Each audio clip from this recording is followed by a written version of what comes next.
Hello, friends. Welcome to a new episode of the Seriously in Business podcast. I have an incredible guest lined up for you today.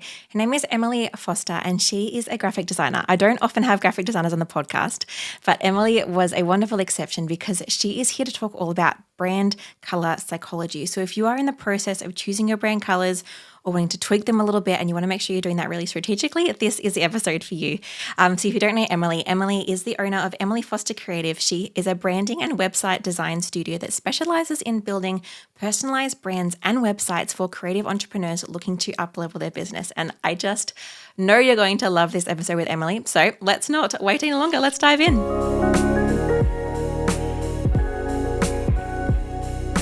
Welcome, Emily, to the podcast. I'm very, very excited to have you here. How you doing? Hi, thank you for having me. I'm excited to be here. I'm good. How are you? Yes, I am well too. I'm really excited for this conversation because I probably don't have a heap of designers on the podcast. And so I'm excited to chat with you about color and about um, all of the stuff that goes into that. Because I think as a designer, I know plenty about color and I use that as in my thinking as I'm creating a brand, but I probably do it more subconsciously than able to actually explain it to people. So I'm really excited that hopefully you're able to explain it in a more succinct way that's probably going to help, especially probably both. If you're listening to this and you're a DIYing your brand, it's obviously going to be super helpful. But if you're listening to this and you are hiring a designer as well, then I think it's helpful too, just to kind of have in the back of your mind. And if the designer's ever asking you for, oh, do you have any colors preferences? You're like, actually, yeah, I thought about this one because of this reason and this reason. It's like, oh, I learned that from that podcast with Emily that one time Yeah. ages ago. So I'm excited to get in. Um, question that I always ask every single one of my guests is a little bit of an insight into your everyday life, because I feel like obviously you are, if people didn't pick up, you're not from Australia like I am. And so your life is going to look a slightly bit different to mine, especially different life seasons and businesses. And so I'd love to know, what does an average day in your life look like? Yeah, I know. I always want to know this about people too, and I feel like Yeah. everyone's always so stumped at first.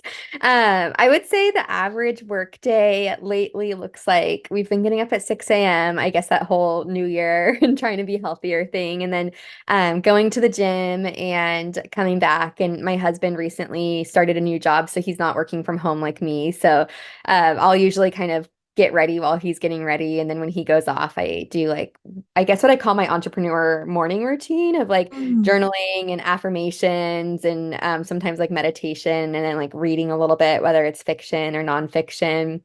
So kind of that morning routine that I like to do on weekdays and having breakfast, and then like finish getting ready and get started with my day, maybe like anywhere between 9 and 10, and check emails. And usually I'll have, if it's a meetings day, then I'll usually try to book the day with meetings to try to like save other days of the week to work on things. And then otherwise, I have been using Trello to manage my projects. And I used to have a planner and I really love planners, but it was so chaotic of like crossing things out, which feels great, but then like constantly like scribbling little notes of like, oh, I need to do this little thing, respond to this person. So I use a Trello board now, and like every night I'll kind of reorder things for the next day. So I work off of that of like need to do this task for a client, and I'm always trying to get smarter too about organizing my days of like do these more technical things and then like save these 2 hours to design something. And then I've been working on cutting off work easel earlier, but I'm not the best at it. I don't know if a lot of other designers are. And then in the evenings, usually like cooking dinner or going on a walk. I'll also try to take a walk break in the middle of the day just to like have some sense of sanity and like interacting with other people and being outside. And then we have two cats, so like hanging out with them or reading more in the evening or watching a show. And then, yeah, weekends, I think lately it's been like exploring, and I live in Portland, Oregon, so trying new restaurants and trying to enjoy the weather when we can. We've had some crazy like ice storms lately. It's January if you're listening to this, but it's harder to enjoy like in the rainy weather anyway, but we've had crazy ice storms. So Yeah. yeah. Oh, that sounds really great. I feel like you've got a great system and like a great like doing like your morning routine and like having days where you do certain jobs or focus on different parts at different times. I think that's like a really those are some good ways to run your business day. I can't really do that in this season of my life with kids and whatnot, but I just that's the dream again one day, to kind of have that kind of beautiful routine of how you manage everything. So that's really cool. And yeah, I hear you on like Trello board. I use Asana now. And I've been using Asana for years, but not properly. And this last probably 6 months, I've really gotten into, especially with my to-do list and all of my projects and bringing everything into one. And it's like, oh, I finally worked out how to make it work with my brain and work practically and do all the things. And it just feels so good. So yeah, here with you Yeah. on that. Yeah, I think like along with that too, like having a wind down routine has been good for work. I'm not the best Yeah. at it, but kind of like shutting down, trying to respond to like the last emails for the day and like making the plan for the next day really helps because it feels Yeah. so chaotic not knowing what you're going into the next day. Yeah. Yeah. That's Yeah. so true. And like knowing, and like, I guess, yeah, it's easy to switch off when you know, like, actually, I didn't get time to do these things today, but that's okay because I've made time to do them tomorrow. And I've been able to just be like, all right, cool. We're all done. I know what I'm coming into. I know that everything's sorted. We're all G. So yeah, that sounds really Yeah. cool. Yeah, it's so funny though, listening to myself. It's like I feel like I don't have a perfect routine, so I should end it with Look, that. Like I don't know if anyone really does. it's the ultimate day. Look, let's be honest. We can, and if we have as many things as we can in place, then the things that we might miss that one day or whatever, then we've still got something good kind of to base it on. So it's a Yeah. good start. We were just saying before the podcast recording how funny it is that English speaking countries still have different spellings of color. I was obviously emailing Emily before this and I was like, I'm spelling color with a U as an Australian. And then you were saying, obviously, like in the US, obviously, you don't spell color with a U, but then like in the UK, people do spell it with a U still. I was like, why? Why can't we just agree on using the U or not the U? And obviously, the right way to do it is to use the U. Yeah, I honestly agree. I feel like I was telling Jackie too before we got on that I was born in England. I'm not British, but I feel like I'm always a little bit like partial to like, yeah, let's just like do it the right way, like the countries that came before us. I don't know. Maybe it's an American thing with like all of our fast food, like trying to make the words shorter too. No, that's true, I guess. Yeah. And so like even when I'm doing like say I'm searching on Pinterest for a color palette, if I'm not finding what I want when I use U, I usually just take away the U and just see if that makes any difference to my search. And I actually have no idea if it does. I just always do it just out of habit. But just remembering that a lot of people that are making pins probably aren't using the U, so maybe I should not use the U too in my searching. Oh yeah, that's such a good point. Maybe knowing your audience too, of like if you are wanting to Yeah. work with either more American or Australian clients, then maybe thinking about how you label your pins that way. That's a good Yeah. point. I wonder if it makes a difference or Pinterest just knows and it kind of like corrects it and brings everything into one thing anyway. Anyway, that's a Yeah. whole other tangent. Yeah, I guess we could talk about SEO another time. Oh my goodness. Okay. So I would love to know. So today we're going to chat a bit about color psychology, and I guess that comes into choosing colors for our business and for our brand. Could you just give us like for those who like haven't even heard the term color psychology? I know most people probably have, but for those who haven't, what is color psychology? What's the idea behind that? Yeah, so I wanted to look up the technical term and then like talk about how I usually phrase it to clients. But Google says that color psychology is the study of hues as a determinant of human behavior, and then it influences perceptions that are not obvious, such as the taste of food.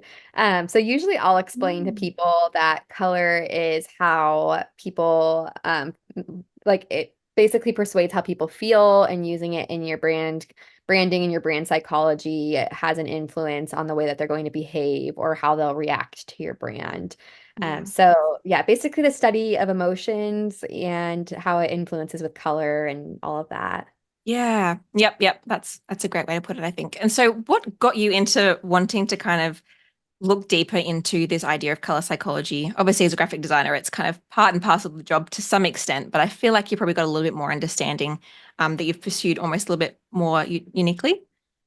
Yeah, yeah. My take on design is that everything needs to be really strategic and like backed by psychology and kind of have a purpose. So I think Yeah. that's how I work as a designer. I kind of like learned the strategy part, I guess, before the art part or like at the same time in college. So that's another thing. We say college instead of university. Yeah, that's true too. Sometimes Yeah. I was making a video the other day and I was like, oh, I made sure I said uni to begin with. And I was like, I know that Americans don't use university, but they'll probably know what university means. But I don't know if they know what uni means. So I kind of corrected myself and said university just in case I didn't know. I was like, oh, this is confusing.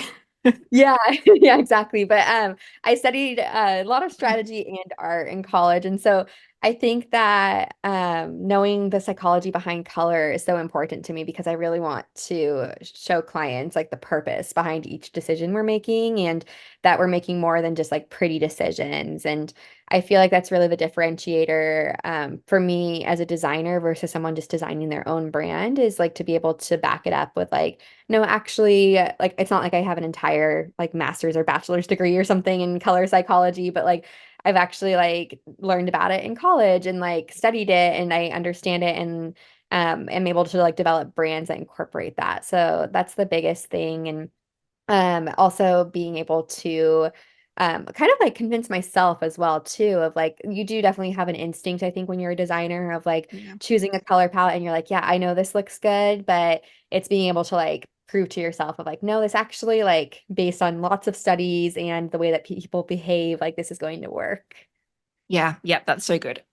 Okay, and so you've sold us on color psychology. How can then, obviously, when you're choosing colors for your business and you're choosing that color psychology, you're basing it on, I want people to maybe feel this way when they interact with my business, or like, what are we basing before we even go to choose the colors? How are we deciding what we think our business should feel like and should bring up with those colors in the first place? Does that make sense? Yeah, it definitely does. Kind of, I guess, like short answer, brand strategy. And I think there's so much that goes into brand strategy. It could probably be like its whole own podcast episode. But basically understanding your ideal clients and then the brand journey that you want those clients to have and the end result. One question that I specifically ask in my brand strategy calls with clients, because I always do a call versus a form. I just Yeah, feel I like, agree. yeah, it like helps you get more personal answers and it is more time on like my part with the client, but I feel like it kind of adds that high touch experience. And one of the questions I ask is like, how do you want people to feel when they land on your website if we're designing a website together, or the first time that they're interacting with your brand, whether it's like on Instagram or getting a business card at a networking event or something. And then how do you want them to feel after they've done business with you? Most of my clients are service providers, so I use an example of like when they're getting ready to write a testimonial, what kind of feelings do you want to show up in that testimonial specifically and like what words? So those are some of the questions that kind of help influence it. And then another fun one that comes up in brand strategy projects is brand archetypes, which Mm. there's 12 archetypes that I think it was Carl Jung or Carl Jung. I'm like totally probably butchering his last I name, know but exactly what you mean.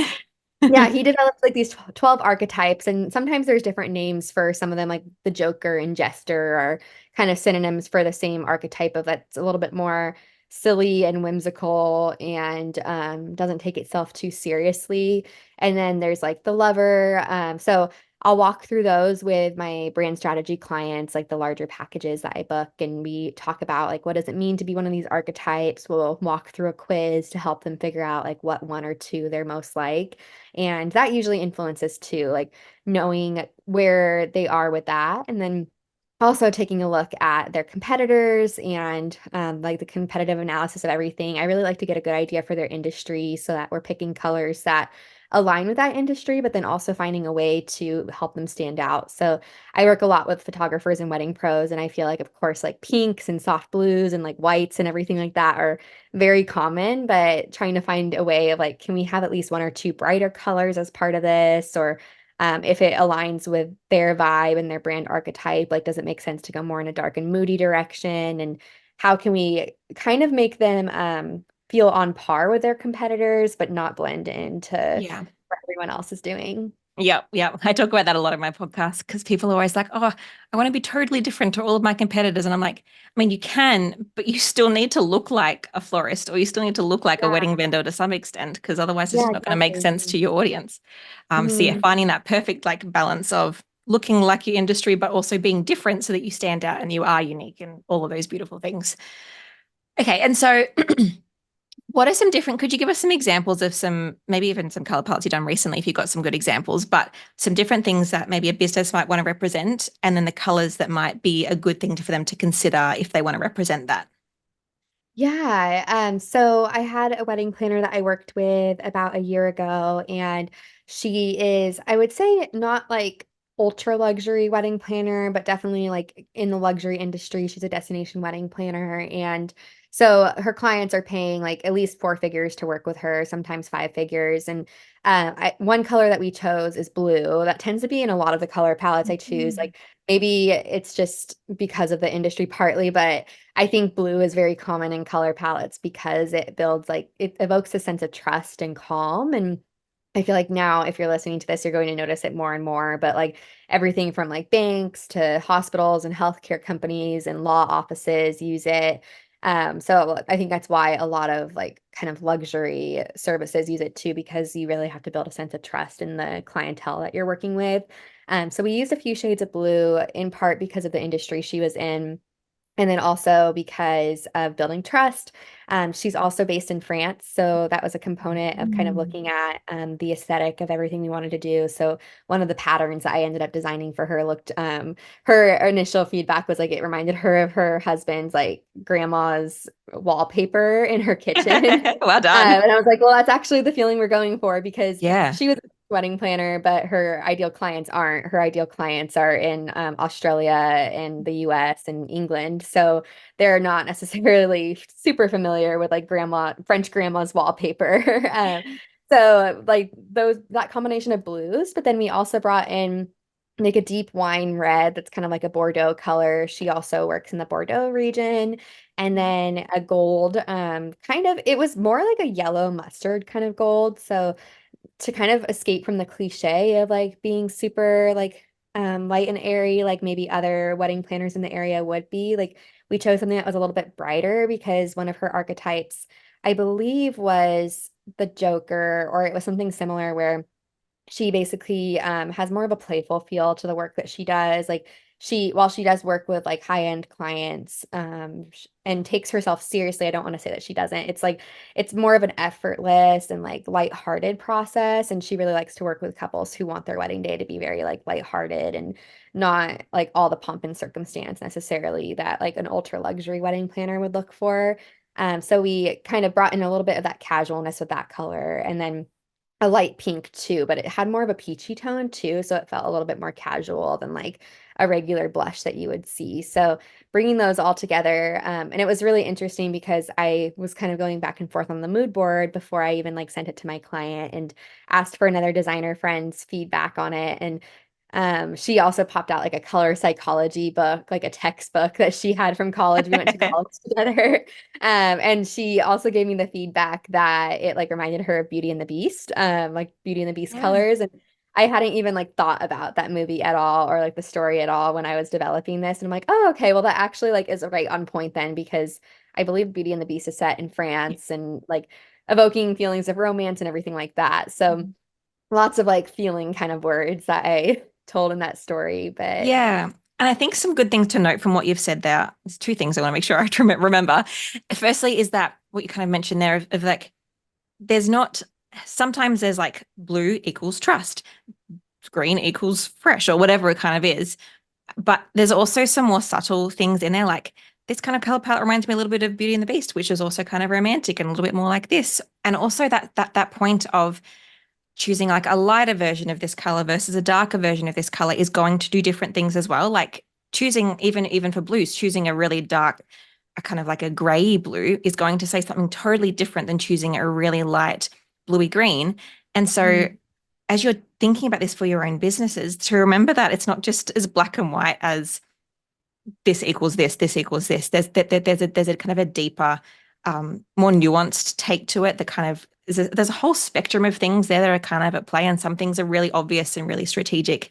Well, that's all really strategic. Some things are really obvious, and some things are slightly more, I guess, subconscious in the way that they kind of feel. Although probably all of it's quite subconscious until you start talking about it. And you're like, oh, let's represent that to me. yeah, definitely. Yeah. And it's also not like I feel like when you are a designer, it becomes intuitive too, just kind of Yeah. like with typography. Like for me, when I'm selecting type, I'm like listing like maybe 30 different fonts that I just have in my library already. And if something doesn't work from that, then I'm like researching more. So I kind of feel like you are feeling out what you think works and then trying to go back to your knowledge and tying that in the end where it's not like I'm like looking at a textbook of like, okay, this person needs to build trust, so therefore we need to like choose a blue. But yeah, I think you're so right on that of like it could mean other things. And bringing it all together too, for me, I feel like is the hardest part, when also trying to kind Yeah. of incorporate color psychology. And because I feel like sometimes you land on a palette and then you look at it and you're like, oh, that purple's too bright, or like that yellow is not bold enough. And it's also like usually my color palettes tend to be like 4 to 8 colors or so. And it can be hard when you like have the perfect color palette and you're like, oh no, that one like stands out way too much. And sometimes Yeah. that's okay if you want that, but if you want it to kind of all like flow seamlessly together, it's sometimes like a matter of playing with saturation and things like that to get what you Yeah. want. Oh, hello. I'm interrupting this episode super quickly to let you know that we have limited availability to work with the team at White Deer Studio. If you want done for you graphic or brand support, that means doing your graphics for you. Anything from bespoke social media templates to launch graphics or a full branding package, our team are ready to support you. Just head to whitedeer.com.au/design studio to find out more. That's the color white, the animal deer.com.au/design studio to find out more. We cannot wait to work with you. All right, back to the episode. I find a lot of people, like lots of DIYs, when I talk to them, they start to get quite rigid in that, yeah, I need to choose green because of this and blue because of this and purple because of this. I'm like, okay, that's fine. But do those colors go together? Because if they look ugly, then you're not going to have pretty graphics, and pretty graphics aren't the key thing, but they do need to be visually aesthetic.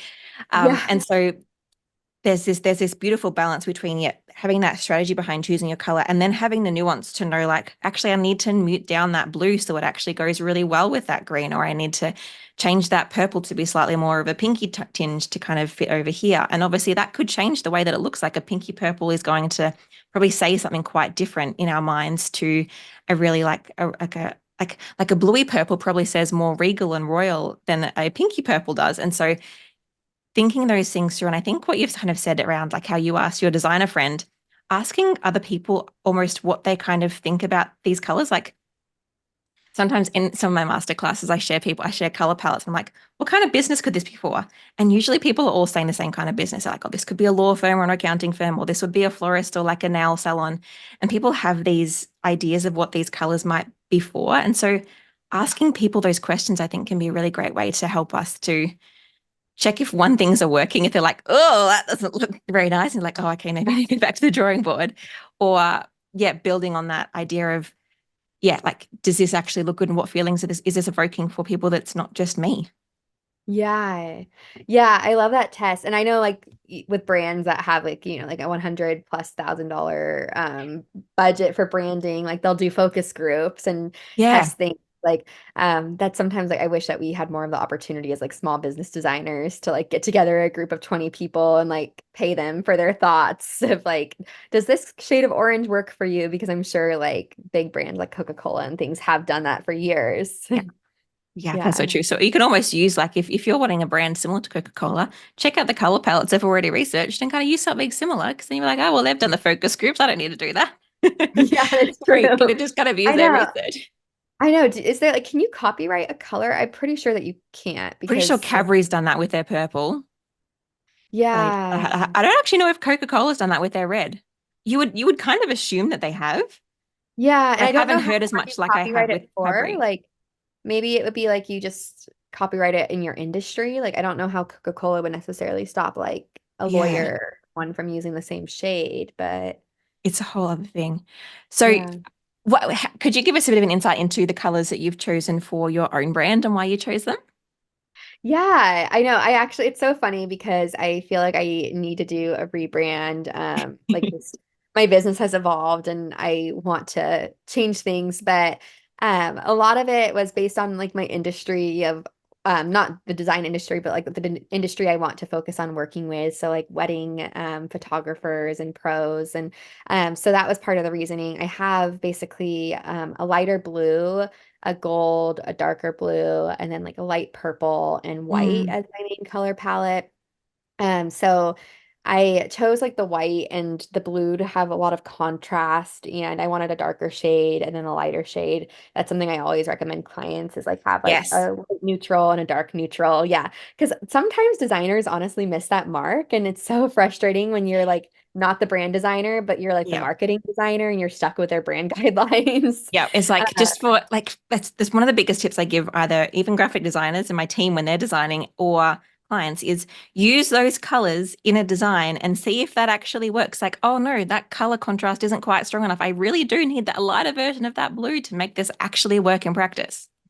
Yeah, I feel like there's a few times where I've just like I've had brand guidelines from a client and I'm not doing their branding design or anything, but like maybe we're designing social graphics or something and it's like Mm. I just have to add like a white or a black and it's Yep. like it might be part of the color palette in the brand guidelines, but they approve that because it's like we need more variety.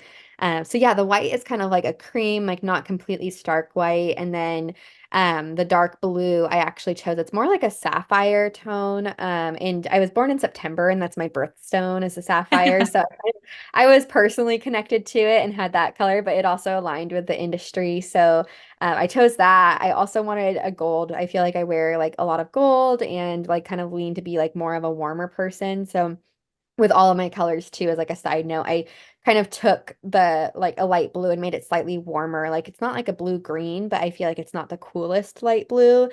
And I was trying to kind of have more of like a rosy, like warm effect with my colors because I feel like people get that kind of experience when they work with me. Like I'm very friendly and like a little bit more extroverted and not like completely, I don't know, like the completely luxury, like super like tight-laced experience that you might get from some designers. So I wanted to bring that kind of feeling into the brand. And then yeah, with the gold, like bringing in like a sense of like high-endness too. Yeah. I love what you brought in there. Like some of those things were really, really strategic, and some of them were more like it's kind of like my birth kind of thing. And so, Yeah. do you think there's any like any tips you would have for creating a color palette around like having that beautiful balance between really intentional color psychology and also just maybe even what the person loves? Like I love purple. I've found reasons that I'm going to use purple in my brand. But so Yeah. how can other people kind of have things that they love, but also, especially as personal brands and the service providers in that kind of niche, but also still adhere to color psychology and making sure that it attracts their audience?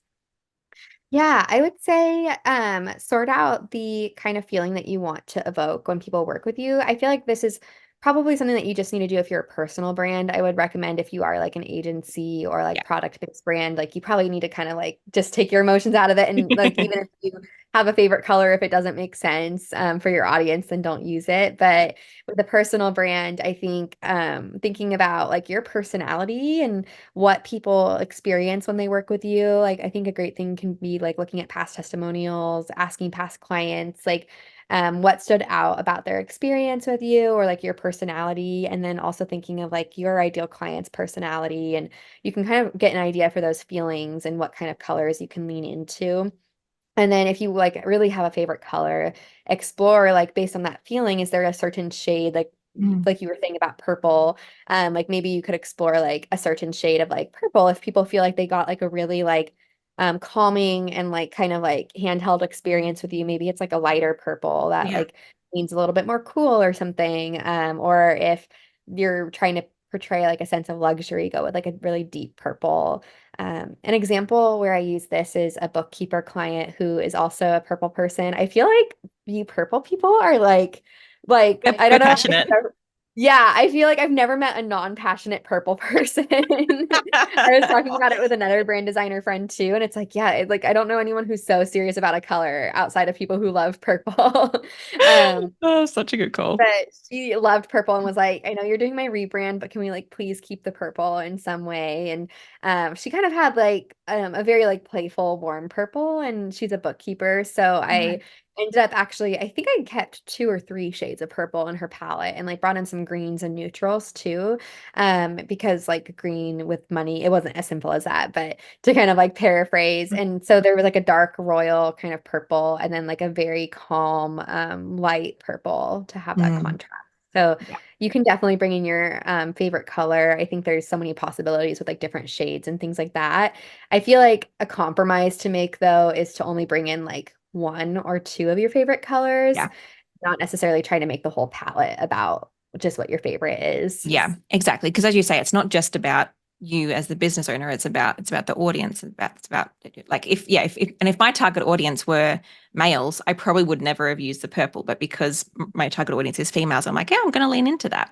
I've got a client Yeah. at the moment who we're doing a brand for, and the brand is in essence blue and orange, and he does not like orange, and he's done really well of being like, Yeah, okay, I can see why you've used orange. I can work with that. We just have to be really careful just not to overuse the orange. Like at one point we did a whole like side of a trail or top of a trailer in orange that we were designing for him, and he's like, that's too much orange. Like I can get around the orange, but I can't get around that much orange. And so like even how much we use certain colors and where we use them can kind of help us to kind of get around our brand a little bit more as the business owner and really support it, but also know that it doesn't have you don't have to be a fan of every single color inside your color palette. It's more about how they work together and the picture they tell and that overall feeling and vibe to it. Yeah, definitely. I think like longevity too is a good thing. Like I Yeah. just tend to change up what my favorites are a lot. So I know for me and probably a lot of my clients, like it just doesn't work to pick my favorite color because I'm gonna get tired of it later. Yeah. Like with the dark blue, I would say that was the one color that I chose that was kind of like it's not even necessarily my favorite color. Like I don't wear dark blue or like have anything that's really dark blue. But it was like related to my birthstone. So I kind of feel like it told a story. Like it's been a part. I guess I do have actually dark blue things because I have like sapphire things. But I feel like it was something that was gonna stick around. Like it wasn't just like I've been loving yellow lately, like the last couple Mhm. years, but I used to Right. hate it as a Same. kid. Yeah. But like I used to hate it as a kid. So who's to say like in 10 years that I won't love it again? And I tell Yeah. clients like the major reason to not lean into your favorite color for your color palette is because we want you to actually use it consistently. Like I feel like at least 2 or 3 years is what it takes to build up consistency for people to recognize your brand. And it's just so hard if you're continuing to change it. Yeah. Yeah. 100%. And like, I give an example in some of my master classes of me wearing like a full mustard outfit because I've got like mustard beanies and scarves and tops and pants and boots even. And like, I love mustard, but yeah, you'll find it no on my branding because it didn't align with everything else. And as you say, like, we can't, yeah, we're fickle little humans. And so we're going to change what we love and what we don't love. And so that actually brings me perfectly to my next question of how much should we push into trends? Like, should we like just change things as the trends change all the time, or should we stick to things longer term? Yeah, yeah. I have a really like it could be unpopular opinion for designers. Like I don't think you should incorporate trends at all into your brand. I think that like when I say your brand, I guess I mean your branding design. So anything that's like showing up in your brand guidelines essentially, that your brand designer would be designing for you. I really don't think you should incorporate trends because the whole idea is it's a bigger financial investment and time investment, and it's supposed to last at least several years. And again, you have to build recognition and trust with your audience. So you really need that to be like really sturdy and not trendy. And if it is trendy, I think it's just going to make you look kind of like low quality in a few years. Like as the trend goes out, people will either feel like you're outdated or not up to par with other people who have more of a timeless brand. But I do think you could incorporate trends in your marketing. I see that a lot. So Mm. if you do have like a consistent color palette, like let's even just say it's like like a black and white neutral palette, then I think it's very easy to like bring in like a pop of pink or like a fun blue or something during like certain trends on like Instagram. You could like work with Canva templates and update things yourself and like bring in a little bit of trend making. I always like the idea of leaning into trends more if it's like gifs and memes and like certain things like that, that it's like you are following a trend in the short term sense, but you're not necessarily following like a fashion trend or like a trend that you're seeing like a lot of people in your industry do with their actual branding. And I think that just ultimately like ends up telling the story that like you're more consistent, you can be trusted, like you know what you're doing, and that should show up in your brand. Yeah, yeah, 100%. And yeah, What do that you think about that? it's interesting. Like I actually like I agree. And then there's certain parts that I'm like, I think as human beings, we are a product of our times. And so what we do love is usually what's in trend at that certain time. Like even like any logos that you see now probably wouldn't have been designed 30 years ago because the trend has changed. But at the same time, not to just chase trends and update things all of the time because we that's just not helpful to anyone at all. And just picking a trend because of the trend is stupid as Mhm. well. So it's kind of this idea of don't pick a trend, but you probably will. Why, the reason I said it is because right now we're in the process of picking baby names, and I'm trying to be slightly unique with my baby names. But I am every name that I'm like, me and my husband are like, yes, I think we'll agree with that one. And then the next day I see a thing pop up on my Instagram saying top baby names of 2024. I'm like, I'm just a product of my time. This is all Yeah. that I am. And so it's just this idea that like while you shouldn't chase the trends, I think that we subconsciously do just we like the trends. Like that's why trends are in right now is because people are liking them. And so it's okay if your branding is on trend.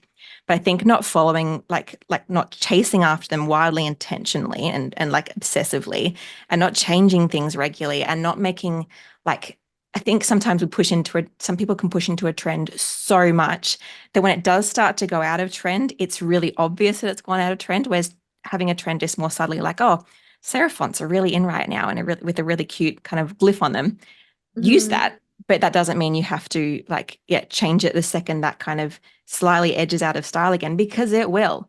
And Yeah. so just kind of letting that brand sit for that several years is what's going to actually support your business rather than being at the top of the trend market every single time. It's that consistency and that recognizability and that reliability. They're not just changing things all the time.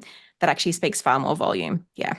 Yeah, definitely. Yeah, I feel like there's so many good examples too of this. Like if you look at like Starbucks or McDonald's, they've had the same logo shape for years, like since before the 80s. Well, I guess Starbucks was like invented in the 80s, but they like it was the same kind of logo, but kind of a different slightly style. Yeah. So like it could evolve that way over time. And I was thinking too, like my aunt is a small business owner. She's owned like a fashion boutique for like 30 plus years. And Mm.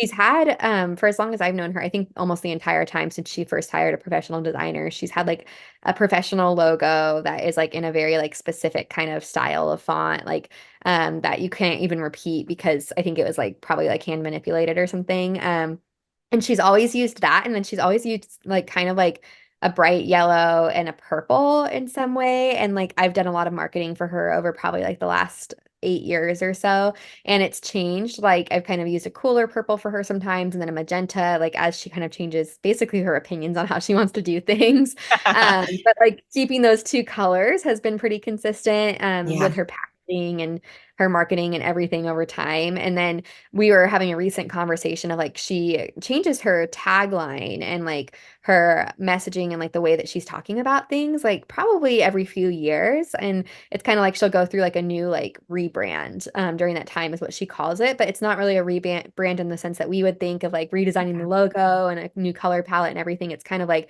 a fresh face, but like the same Yeah. core that she always had. Yeah, I like to call it like an evolution. It's kind of like it's the same. Like I've had the same logo for the last 10 years, but the Yeah. branding has kind of just evolved and it's tweaked and it's changed. One, to catch up with trends, but also because my niche might have shifted a tiny bit or my understanding of my niche has changed a little bit. And just, yeah, I don't mind the little slight evolution, but as you say, like your aunt isn't doing that every month. It's like every few years Yeah. she's doing that evolution. Like there's still that time for people to kind of learn like, and like form that relationship. And then the tweak is not like changing everything up. It's a subtle tweak that probably most people aren't even noticing really consciously. It's kind of just, it's this there, you know? Yeah. Yeah, exactly. So Yeah. yeah, that's good. All right. Thank you for this conversation. It's been so Yeah. wonderful to chat about color and trends and all of the different things that are so I think they're really helpful to know either as a business owner DIYing or as a business owner going to a designer to kind of know what to look out for and what to recommend and to not get caught up with favorite colors all the time or to I guess trust the designer as well that there's a reason we've chosen that shade of that color because it says Flora yellow says something very different to mustard yellow, you know? Yeah, yeah, so true. I have a question for you. Oh, please. Selecting baby names. What are two trendy names that you're not going to use? Oh gosh, I need to make sure that we're not going to actually use them because I'm still Oh, like, there's no one worries if name. it's too much pressure.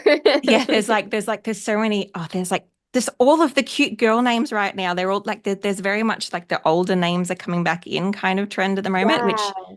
I'm here for. Um, but it's just like, I'm still haven't worked out which one we're not using yet. But it's like, it's just really interesting to see that. And then I'm like, oh, I haven't got any friends with kids that name. So maybe that's not coming. And I'm like, oh, hold on, probably in 2 years' time it will. I remember going to school and because my name's Jacqui, and which everyone knows of the name Jacqui, but it's not usually a name that everyone has. And so I was Mhm. always their only Jacqui.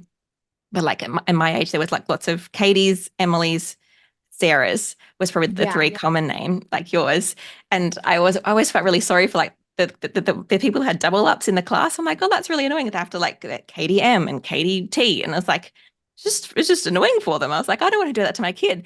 And I was like, I do just like the names that are popular right now. That's just what I'm like. Yeah. Yeah. Yeah, I noticed that. I've started getting like served content on TikTok that's like 1910s and 20s names and some of them like I think it's like Edith is making a comeback. Yeah.